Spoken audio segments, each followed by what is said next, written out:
ถ้าว่าอุปมาว่าสหรัฐอเมริกานี่ส่งอาวุธยุทโธปกรณ์ให้กัมพูชาเพื่อเปิดศึกกับไทยนี่แน่นอนล่ะดูไม่จืดเขาว่าสื่อมวลชนหรือว่าโบรกเกอร์สายจีนนี่ค่อยว่าเล่นข้าวนี่เหยียบให้จมดินเลย เห็นบ่ล่ะแต่ในที่นี้เนี่ยในกรณีนี้มันเป็นสิ่งที่กลุ่มกันข้ามก็คือจีนถือกล่าวหาว่าส่งอาวุธยุทโธปกรณ์ให้กัมพูชาเพื่อเปิดศึกกันกับไทยเว้าง่ายๆก็คือภาษาไทยเขาห้องว่าปากว่าตาขยิบคำหนึ่งก็คือว่าเป็นประเทศเพื่อนมิตรแต่คำหนึ่งก็คือว่าหลังจากเว้ากันแล้วก็ขยิบตาให้สัญญาณแก่กัมพูชาเปิดศึกกันกับไทยสบายดีบรรดาท่านกลับมาพบกันอีกแล้วกับช่อง YouTube อุ่นแก้วค้นกับข่าวEPนี้ก็สิมาเว้าเรื่องกรณีข้อพิพาทระหว่างไทยกับกัมพูชาคือเก่าแต่ว่ามันก็มีอีกตัวละครหนึ่งเข้ามาก็คือจีนปัจจุบันนี้จีนกำลังถูกกล่าวหาว่าส่งอาวุธยุทโธปกรณ์ให้กัมพูชาเพื่อมาเปิดศึกกันกับไทยคันซันกัมพูชานี่คงจะบ่กล้าเปิดศึกกันกับไทยดอกบ่กล้ากระมองกระมังดอกที่ว่าจะเปิดศึกกับไทยผู้สังเกตการเขาเจ้าให้ทัศนะมาแนวนั้นคันบ่ได้ไฟเขียวคันบ่ได้อาวุธยุทโธปกรณ์ต่างๆจากจีนถึงว่าทางการจีนจะปฏิเสธก็ตามก็มาเบิ่งกันว่าเป็นจังไดเนาะมาเบิ่งสัดส่วนบรรดาท่านมาเบิ่งสัดส่วนระหว่างกัมพูชากับไทยมันห่างกัน1ม้าพลเมือง2ม้าสัดส่วนทางด้านเศรษฐกิจ3ม้าเรื่องการทหารอาวุธยุทโธปกรณ์มันเหลียวบ่เห็นทางเลยนะที่กัมพูชาจะเอาชนะไทยเว้าง่ายๆจังซั่นเลยเขาห้องว่าภาษาไทยเขาห้องว่าไทยปิดประตูแพ้เลยเขาเว้าจังซั่นเลยคันเทียบกันนะแต่คำถามก็คือกัมพูชาเป็นหยังค่อยกล้ามาหาเรื่องไทยก่อนเปิดศึกไทยก่อนยิงก่อนอีกเป็นย้อนหยังหรือว่าย้อนได้ไฟเขียวจากจีนบ่อันนี้ก็คือสิ่งที่เขาจะตั้งคำถามแล้วก็สื่อมวลชน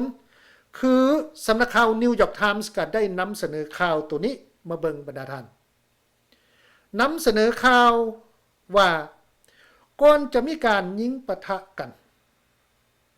ในวันที่21หา23มิถุนาทางการจีนได้ส่งอาวุธยุทโธปกรณ์ให้แก่กัมพูชาล็อตใหญ่เป็นลูกปืนใหญ่เครื่องยิงลูกจรวดอีหยังต่างๆครบบัดหลายตู้คอนเทนเนอร์ส่งไปทางเครื่องบินอิงตามข้อมูลจากสำนักข่าวนิวยอร์กไทมส์โดยที่สำนักข่าวนิวยอร์กไทมส์นี่ได้ละอ้างแหล่งข่าวจากสำนักข่าวกรองแห่งประเทศไทยนี่3คนผู้ใดมีเจ้าหน้าที่3คนยืนยันสำนักข่าวนิวยอร์กไทมส์จึงนำเสนอเห็นบ่แต่ว่าทางการจีนกับปฏิเสธโดยเฉพาะสถานทูตจีนประจำประเทศไทยกับปฏิเสธอันนั้นกับบ่เป็นหยังตอนนี้แหละมันกำลังมีคำถามกันอยู่ว่าอ้าวจีนนี่ตี2หน้าบ่เล่นการทูต2หน้าบ่คนไทยหลายคนก็สิเริ่มคิดจังซี่ละแต่กันในเวลาเดียวกันก็แน่นอนล่ะสายโบรกเกอร์สื่อมวลชนสายจีนนี่มันก็มีอยู่เนาะก็บ่ว่าแต่คันถาว่าอุปไมยคันถาว่าเป็นประเทศใดประเทศหนึ่งเป็นสหรัฐอเมริกาเอายกตัวอย่างถ้าว่าอุปมาว่าสหรัฐอเมริกานี่ส่งอาวุธยุทโธปกรณ์ให้กัมพูชาเพื่อเปิดศึกกับไทยนี่แน่นอนล่ะดูไม่จืดเขาว่าสื่อมวลชนหรือว่าโบรกเกอร์สายจีนนี่ค่อยว่าเล่นข้าวนี่เหยียบให้จมดินเลยเห็นบ่ล่ะแต่ในที่นี้เนี่ยในกรณีนี้มันเป็นสิ่งที่กลุ่มกันข้ามก็คือจีนถือกล่าวหาว่าส่งอาวุธยุทโธปกรณ์ให้กัมพูชาเพื่อเปิดศึกกันกับไทยเว้าง่ายๆก็คือภาษาไทยเขาห้องว่าปากว่าตาขยิบคำหนึ่งก็คือว่าเป็นประเทศเพื่อนมิตรแต่คำหนึ่งก็คือว่าหลังจากเว้ากันแล้วก็ขยิบตา ให้สัญญาณแก่กัมพูชีเปิดศึกกันกับไทยในทำนองนั้นอิงตามผู้ที่ตีราคาอิงตามผู้ที่สังเกตการเนาะวันนี้มาเบิ่งอันนี้แหละคือคำถามใหญ่ๆที่เขาเจ้าถามในขณะที่กัมพูชีกันด้อยคนไทยเบิดแทบทุกสิ่งทุกอย่างวันนี้มาเบิ่งว่าข้อพิรุธหรือว่าจุดที่ยังเป็นคำถามอยู่ว่าหลังจากที่ว่ามีกรณีข่าวนี้ขึ้นมาแล้วทางสถานทูตจีนประจำประเทศไทยก็มีการตอบโต้โดยให้สัมภาษณ์นักข่าวแต่บ่ฮู้ว่านักข่าวสำนักใดสถานทูตจีนประจำไทยนี่บ่ได้ออกแถลงการณ์อย่างเป็นทางการหมายความว่าออกคำชี้แจงผ่านสื่อแบบลักษณะถามตอบซื่อๆนะบ่ได้มีแถลงการณ์1 2 3ออกมาอย่างเป็นทางการแบบจริงๆจังๆคำตอบโต้ของสถานทูตจีนเป็นโฆษกสถานทูตจีนซื่อๆบ่แม่นทูตจีนซ้ำเป็นโฆษกซื่อๆโดยที่โฆษกตอบคำถามสื่อมวลชนซื่อๆนะทำนองนี้อันนี้เป็นเว็บไซต์ของสถานทูตจีนเขาเจ้าเผยแพร่ว่ามีโฆษกสถานทูตจีนประจำประเทศไทยนี่ได้ตอบคำถามนักข่าวเนาะคำถามนักข่าวมีอยู่ว่าขออ่านเป็นภาษาไทยเนาะเมื่อเร็วๆนี้มีรายงานข่าวว่าประเทศกัมพูชาได้ใช้จรวดที่ผลิตจากจีนในเหตุปะทะชายแดนไทยกัมพูชาและกล่าวว่าอาวุธของจีนได้เปลี่ยนแปลงสถานการณ์ของสงครามระหว่างประเทศเพื่อนบ้านซึ่งกล่าวหาจุดยืนของจีนโดยอ้อมสถานทูตจีนมีความเห็นอย่างไรอันนี้คำถามของนักข่าวพ่วงบัดนี้คำตอบของโฆษกสถานทูตจีนตอบว่าจีนขอย้ำว่านับตั้งแต่การเกิดเหตุปะทะชายแดนไทยกัมพูชาในฐานะประเทศเพื่อนบ้านฉันมิตรของไทยและกัมพูชาจีนได้พยายามทำงานเพื่อคลี่คลายสถานการณ์ด้วยวิธีของตัวเองจนจีนไม่ได้ส่งอาวุธทางทหารใดๆให้กับกัมพูชาเพื่อใช้ในเหตุปะทะชายแดนไทยกัมพูชาอุปกรณ์ทางทหารจากจีนที่กัมพูชา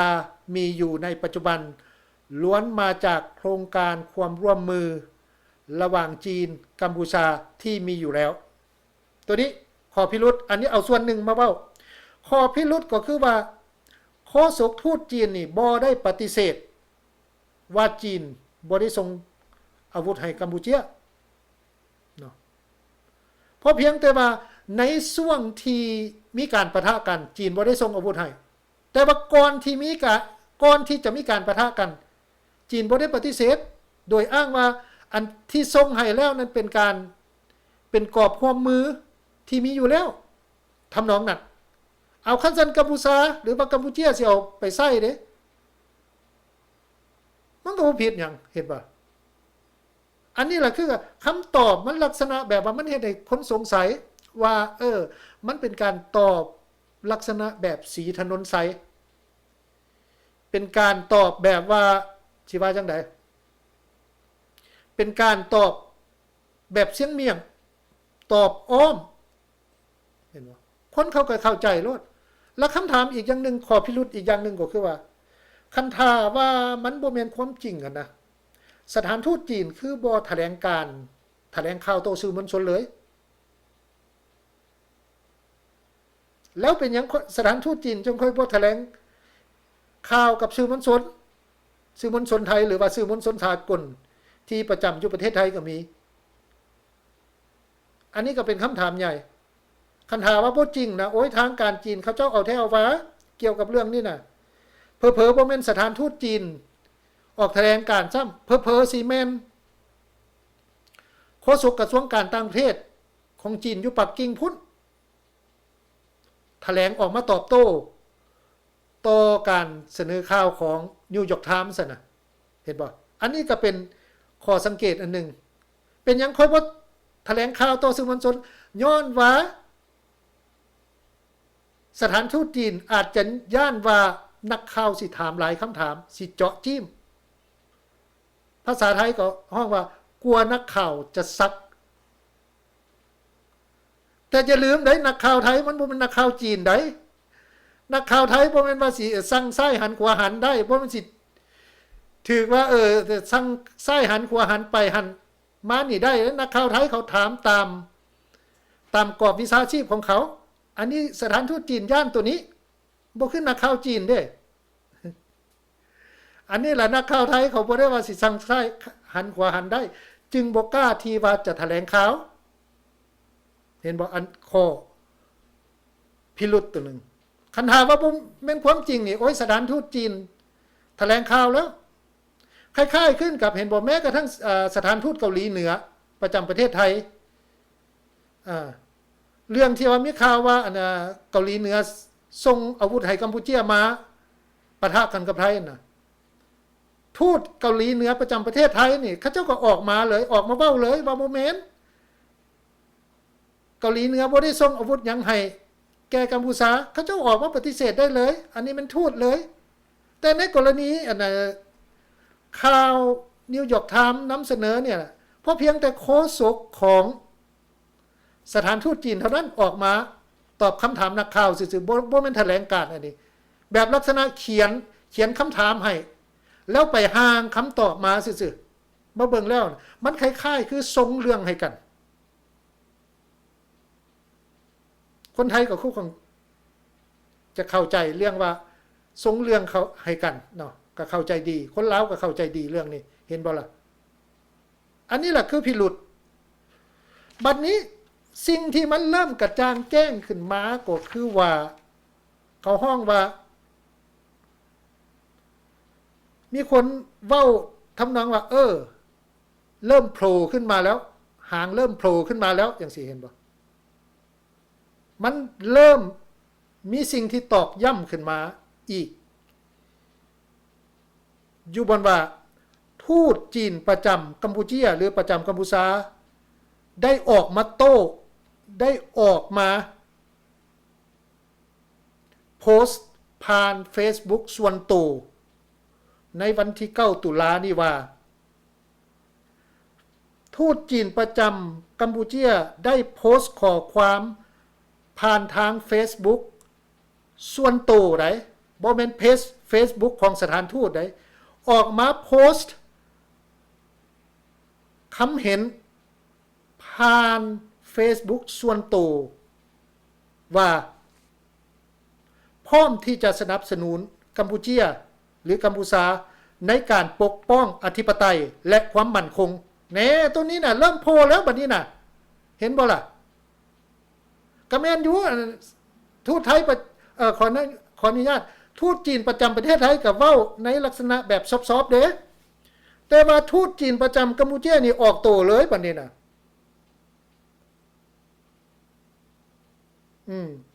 พร้อมที่จะสนับสนุนกัมพูชาในการปกป้องอธิปไตยและ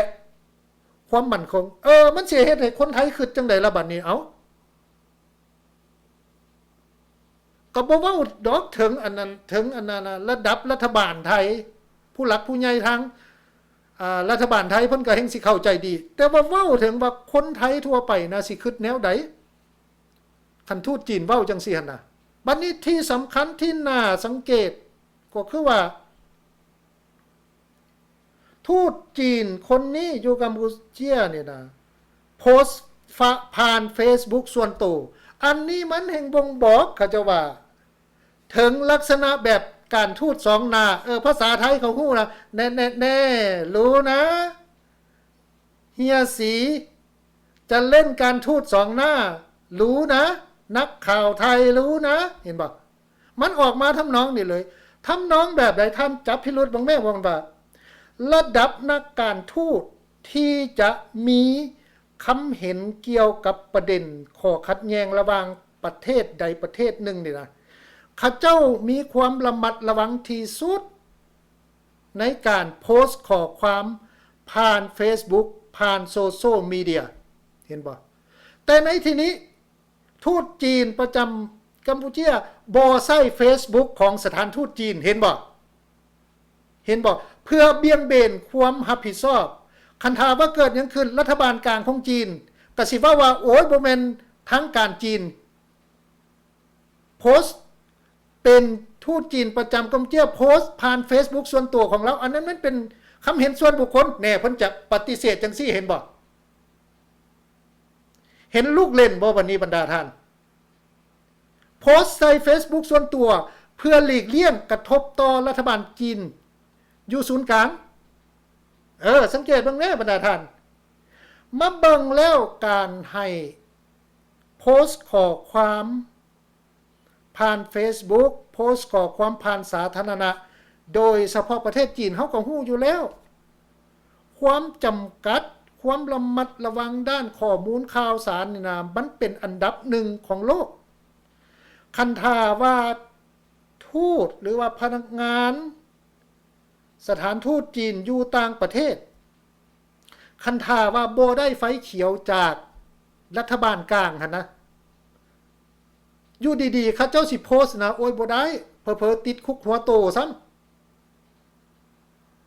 เห็นบ่สังเกตเห็นบ่ข้อพิรุธหลายอย่างที่เว้ามาอยู่ดีๆเว้าโพสต์